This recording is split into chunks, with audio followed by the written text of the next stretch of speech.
Okay, our helmet stickers for this past game offensively is Will Hastings.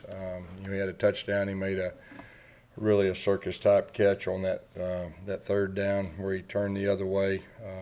Obviously he took a big hit and he was ready to come back in the game. Defensively, Marlon Davison, 3 tackles for loss, 3 pressures, 7 tackles. Just an outstanding game by Marlon. And then special teams, it was Matthew Hill, which did a super job in all phases he was in. He played with great effort, great physicality, really took that next step, as far as that goes. And just overall, first of all, I thought our defense played outstanding. I think they took 9 shots and didn't have anything come of it. That was real big. Last night I talked about the 2 or 15 for third down, so they got the offense back. Offensive-wise, like I said, first half we struggled a little bit. Second half we came out and got some rhythm. We looked like an Auburn offense. As far as the O-line, really what stood out to me is we corrected our legal procedures that we had the week before. There was no holding penalties, and once we started mixing up the gap with the zone, it really helped things out. And the good thing for us right now, we're 2-0. We did play 2 quality opponents, and I think that's an advantage for us because you turn on the film and you can see the things you really need to work on, and we're not delusional. Like I said, if you play certain teams of lesser caliber, things aren't exposed. But the good thing is, offensively, defensively, and special teams, it helps us evaluate, especially before we get into SEC play. So I think that's a positive. Our kids fought their guts out. It was extremely hot, 2 games in a row, went into the fourth quarter, and our conditioning and everything that goes with it. We didn't have anybody catching cramps and all that, and I think that's really a tribute to Ryan Russell and the training and everything that goes with that.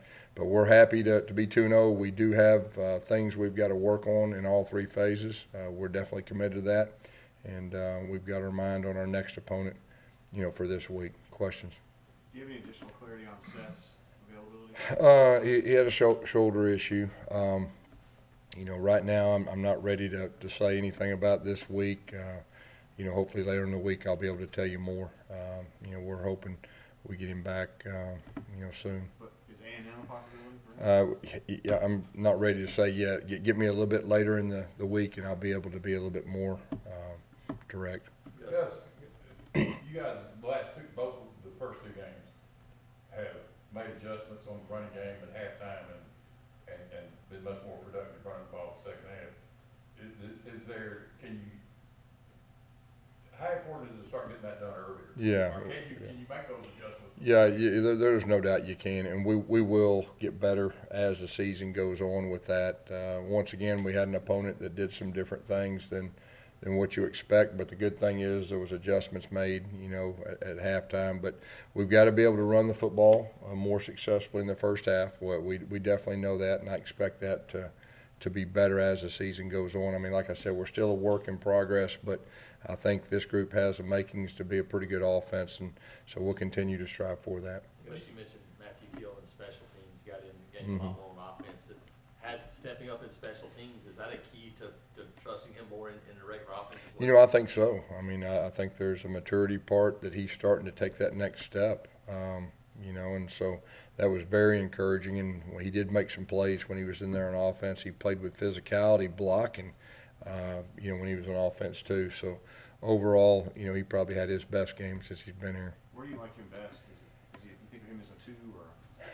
Yeah, we can move him around a 2 or a 3. And he's got the ability to make some plays. You saw that in the spring game. He can make some plays down the field. So, all receivers, all hands on deck, the rest of the season.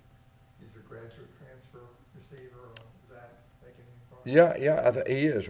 Week by week, I think he's making more progress. He's getting more comfortable. He's getting a lot of practice reps, and it's just a matter of when, he gets comfortable enough to be able to execute the whole offense. But he is improving, and just keep doing that same thing, and he'll be on the field shortly.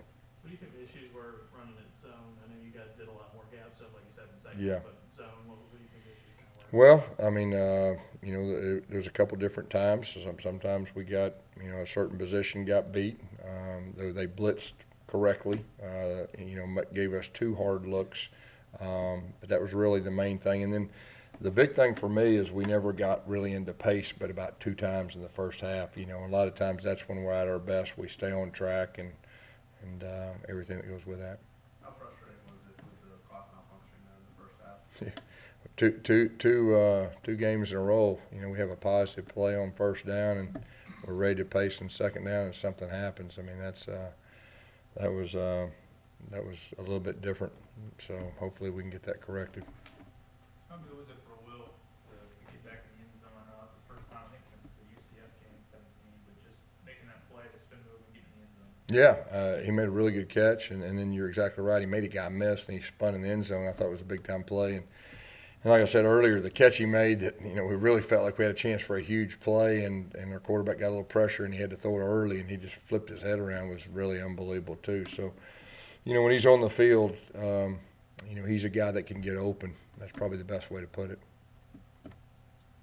What do you see for Bo? You know, I think every snap he has, he learns from it. That's probably the best way to put it. You know, he's real hard on himself. You know, he wasn't real happy with himself, but he did do some good things. The thing that I really like is, you know, he can extend some plays, and he made some really good throwaways on some downs that could have been negative plays, and he's got a gift of getting out of trouble and throwing the ball away. So I think it's just a matter of him just being more comfortable as we go, and you know, I expect him to do that. Do you find you have yourself having to reinforce him to move up into the pocket rather than flee to the side? Yeah, at times. There was a couple times he stepped up. A couple times he got pressure he had to. So I think it's just a matter of, you know, just getting used to everything and getting used to playing college football against talented defenses and everything that goes with that. But like I said, he's a quick learner, and usually if you tell him, hey, let's make sure we do this the next time, I mean, he catches on really quick and everything that goes with that. I think there's 2 weeks now you're last in the FBS in punt coverage. Just How do you pinpoint it? Yeah, well, one thing is we got to get our height matched up with our distance. Okay, that's the first thing from our punter. You know, we had the one breakdown. They came after our punt, and we missed about 2 tackles, and the guy split it. So, but really, it really starts with our height equaling the distance, and we'll work extremely hard, you know, on that. When you look at the offensive line play these first 2 games, and obviously you guys played better in the second half. You are what you are, considering there are 5 seniors, or is there things you guys can do to improve? Yeah, you know, of course, we played 2 quality opponents. There's not very many teams around the country that can say that, and I thought our offensive line did good things in both games. And so, you know, I think it's just a matter of getting off to a faster start, and you know, I really expect each you know, game that we do a better job of that. But, you know, overall, they've done some really good things. You guys just stacking receivers there. You just waiting for one of those screens to bust loose for Eli? We were close on one. They had a little stunt, and our center got wadded up, or it would have had a chance. But yeah, I mean, it's depends on how they play. But you know, we'll I bet we hit a few of those before it's all said and done. Receivers do a better job blocking this. We did okay. You know, like I said, our standard is really high, and we'll continue to work on that. Matter of fact, a big part of practice tonight was focused on you know, stock blocking and staying with their guys. Yes, with Bo's ability to extend plays, how much of the work for wide receivers is coming back to help him and to make him? Yeah, the scramble drill, you can't do enough of that. And, you know, once a week we you know, get that going. We didn't do a great job last night, and that was really a focus, too, that we'll have on this week because, like I said, you know, we're learning, you know, Bo, and he's learning the offense as he goes, and you can extend plays. Anytime you can extend plays, a lot of times those broken plays can turn into scramble drills, and you get some cheap ones. So we'll continue to work extremely hard with our rules and everybody on the same page, you know, in those situations. anything else? Okay, thank you, guys.